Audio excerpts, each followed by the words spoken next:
ശ്രീ ബിജി എബ്രഹാമാണ് ഇടുക്കിയിൽ നിന്ന്. ശ്രീ ബിജി എബ്രഹാം, താങ്കൾക്ക് എന്താണ് പറയാനുള്ളത്? സാറേ, എൻ്റെ അഭിപ്രായം എന്ന് പറഞ്ഞാൽ വിദ്യാർത്ഥി രാഷ്ട്രീയത്തിൽ കൂടെ പഠിച്ച് ഇന്ന് ഞാൻ അധ്യാപകനായിട്ട് പ്രവർത്തിക്കുന്ന ഒരാളാണ്. വിദ്യാർത്ഥി രാഷ്ട്രീയം ഒരു മോശപ്പെട്ട പ്രവർത്തനമായിട്ട് എനിക്ക് ഒരിക്കലും തോന്നിയിട്ടില്ല. അത് ഞാൻ 20 വർഷത്തിലേറെയായിട്ട് അധ്യാപക മേഖലയിൽ തന്നെ ജോലി ചെയ്യുന്ന ഒരാളാണ്. അപ്പോൾ അതുകൊണ്ട് തന്നെ രാഷ്ട്രീയം ഒരു മോശപ്പെട്ട ഒരു സംഗതിയല്ല. രാഷ്ട്രീയത്തിൽ കൂടെയാണ് രാഷ്ട്രീയത്തെ യഥാർത്ഥത്തിൽ മനസ്സിലാക്കാനും സംസാരിക്കാനും ആത്മവിശ്വാസമൊക്കെ പകർന്നു തന്നത് ഈ രാഷ്ട്രീയ പ്രവർത്തനം തന്നെയാണെന്നാണ് ഞാൻ ഇന്നും വിശ്വസിക്കുന്നത്. ഇപ്പൊ ഈ മുൻപ് സംസാരിച്ചിരിക്കുന്ന ആളുകളും പറഞ്ഞിരിക്കുന്നത് വസ്തുതാവിരുദ്ധമായ കാര്യങ്ങളാണ്. ഡെന്റൽ കോളേജിൽ ഒരു കുട്ടി ആത്മഹത്യ ചെയ്തിരിക്കുന്നത് അവിടെ ഉണ്ടായിരിക്കുന്ന ജാതീയമായ ആക്ഷേപങ്ങളും പീഡനങ്ങളും സഹിക്കാൻ വയ്യാതെ ഒരു കുട്ടി ആത്മഹത്യ ചെയ്ത വിഷയം വേറെ. അതിനു മുൻപ് സംസാരിച്ചിരിക്കുന്ന ആള് അഭിമന്യുമായി ബന്ധപ്പെട്ട പ്രശ്നം, വിദ്യാർത്ഥി രാഷ്ട്രീയത്തിന്റെ ഭാഗമായിട്ടുണ്ടായിരിക്കുന്ന സംഘർഷത്തിന്റെ ഭാഗമായിട്ട് ആ പയ്യൻ കൊല്ലപ്പെട്ടു എന്ന് മാത്രമല്ല, ആ കൊല്ലപ്പെട്ട പ്രതികളുടെ എല്ലാം വിചാരണ ഈ ദിവസങ്ങളിൽ കോടതിയിൽ നടന്നുകൊണ്ടിരിക്കുക.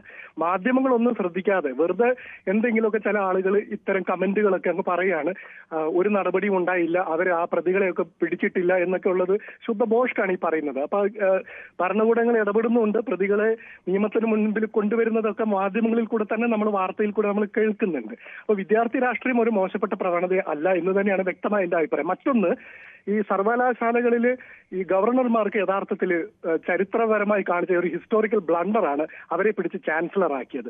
ഇന്ന് ഈ പൊളിറ്റിക്കൽ അപ്പോയിന്റ്മെന്റ് പടുവൃദ്ധന്മാരായിട്ടുള്ള രാഷ്ട്രീയത്തിൽ നിന്ന് വിരമിച്ചിട്ടുള്ള കുറെ വൃദ്ധന്മാരെ കേരളത്തിൽ ഇന്ത്യയിലെ മുഴുവൻ സംസ്ഥാനങ്ങളിൽ ഗവർണർമാരായിട്ട് കൊണ്ടുവരുന്നത് തന്നെ ഒരു തെറ്റായ പ്രവണതയാണ്. അവരിവിടെ വന്നിട്ട് ഇപ്പൊ കേരളത്തിൽ ഈ ആരിഫ് മുഹമ്മദ് ഖാൻ ആണെങ്കിലും ഇപ്പോൾ ഉള്ള ആർലേക്കർ ആണെങ്കിലും ഇവർ ചെയ്യുന്നത് എന്താ, RSSുമായി ബന്ധപ്പെട്ട ആളുകളെ സർവകലാശാലയിൽ വൈസ് ചാൻസലറുമായിട്ട് സർവകലാശാല സിൻഡിക്കേറ്റിലും കൺട്രോളർ ഓഫ് എക്സാമിനേഷൻ തുടങ്ങിയ രജിസ്ട്രാർ സിൻഡിക്കേറ്റില് സെനറ്റില് എല്ലാം ഇവര് നോമിനേറ്റ് ചെയ്യുകയാണ്. ഇപ്പൊ തന്നെ MG യൂണിവേഴ്സിറ്റിയുടെ വൈസ് ചാൻസലർ ആയാലും കേരള സർവകലാശാലയിലായാലും ടെക്നിക്കൽ യൂണിവേഴ്സിറ്റിയിലായാലും ഒക്കെ ഈ നോമിനേറ്റഡ് വൈസ് ചാൻസലർമാരാണ്. ഈ ഗവർണർമാർ അവരുടെ രാഷ്ട്രീയമാണ് ഇവിടെ പ്രയോഗിച്ചുകൊണ്ടിരിക്കുന്നത്. സെനറ്റിലൊക്കെ ആണെങ്കിൽ ഈ സംഘപരിവാറുമായി ബന്ധമുള്ള ആളുകളെ കുത്തിനിറക്കുകയാണ്. അപ്പം ഈ വൈസ് ചാൻസലർ എന്ന് പറയുന്ന ഗവർണർ കാണിച്ചുകൊണ്ടിരിക്കുന്നത് ഇത് തന്നെയാണ്. കേരളത്തിന്റെ ഒരു മതേതരമായ ഒരു ചിന്താഗതിക്കോ അത്തരം ഒരു സാമൂഹ്യ ഒരു ഫാബ്രിക് കേരളത്തിലുണ്ട്. അതിനെ ലംഘിക്കുന്ന, അതിനെ ഇല്ലാതാക്കുന്ന തരത്തിലുള്ള ഇടപെടലുകളാണ് കാലങ്ങളായിട്ട് ഈ വൈസ് ചാൻസലർമാരുടെ ഭാഗത്തു നിന്നാണെങ്കിലും ഈ നോമിനേറ്റഡ് ആയിട്ടുള്ള വൈസ് ചാൻസലേഴ്സും രജിസ്ട്രാർമാരും കാണിക്കുന്നതാണെങ്കിലും ഇപ്പം ഈ ആർലേക്കർ അടക്കമുള്ള ഗവർണർമാർ ചെയ്യുന്നത്.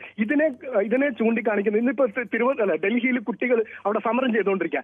നാഷണൽ ടെസ്റ്റിംഗ് ഏജൻസി എന്ന് പറയുന്ന നാഷണൽ ടോർച്ചറിംഗ് ഏജൻസിയായി മാറി.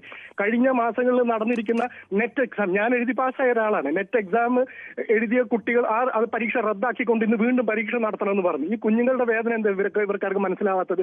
ഈ സർവകലാശാല ക്യാമ്പസിൽ ഉണ്ടാകുന്ന അടിപിടിയിൽ കുഞ്ഞുങ്ങൾ കൊല്ലപ്പെടുന്നത് പോലെ തന്നെയാണ് അവരുടെ ഭാവി നഷ്ടപ്പെട്ട് 20-ലധികം കുഞ്ഞുങ്ങൾ ഈ രാജ്യത്ത് മരണത്തിന് വിധ. ഇതെല്ലാം സ്റ്റേറ്റിന്റെ തന്നെ കൊലപാതകങ്ങളാണ് ഈ കുഞ്ഞുങ്ങളുടെ ആത്മഹത്യ എന്ന് പറയുന്നത്. അതുകൊണ്ട് രാഷ്ട്രീയം ക്യാമ്പസുകളിൽ അനിവാര്യമാണ്.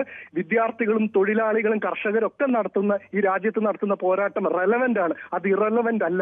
ലോകത്തെമ്പാടും നമ്മൾ ചരിത്രം പരിശോധിച്ച് നോക്കിക്കഴിഞ്ഞാൽ ഭരണകൂടങ്ങളെ നീക്കം ചെയ്തും ഭരണകൂടങ്ങളെ തിരുത്തിയതും വിദ്യാർത്ഥികൾ ഉൾപ്പെടുന്ന പ്രക്ഷോഭമാണ്. അതുകൊണ്ട് വിദ്യാർത്ഥി രാഷ്ട്രീയം അനിവാര്യമാണ് ക്യാമ്പസുകളിൽ. ഞാൻ ഒരു അധ്യാപകൻ എന്ന നിലയിൽ എന്റെ ക്യാമ്പസിൽ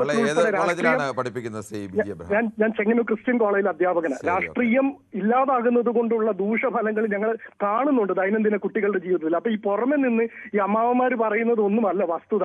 ക്യാമ്പസുകളിലെ കാര്യങ്ങൾ മാറി വരുന്നത് ഈ ആളുകൾ തിരിച്ചറിയണം. മാധ്യമങ്ങളെല്ലാം എഴുതി വിടുന്നത്, പ്രത്യേകിച്ച് കേരളത്തിലെ മുത്തശ്ശി മാധ്യമങ്ങൾ പത്രത്തിൽ എഴുതി വിടുന്നത് എല്ലാം വസ്തുതയൊന്നുമല്ല എന്നും കൂടെ തിരിച്ചറിയാനുള്ള ഒരു reading the line in between the lines എന്ന് പറയുന്ന ഒരു വിവേകം ഈ അമ്മാവന്മാരും കൂടെ ഇവിടെ പറയുന്ന അമ്മാവന്മാർ കാണിക്കണമെന്നുള്ള വിനീതമായ ഒരു അഭിപ്രായം എനിക്ക് പറയാനുള്ളത്. Thank you. ശരി, താങ്കളുടെ അഭിപ്രായം വളരെ വ്യക്തമാണ്.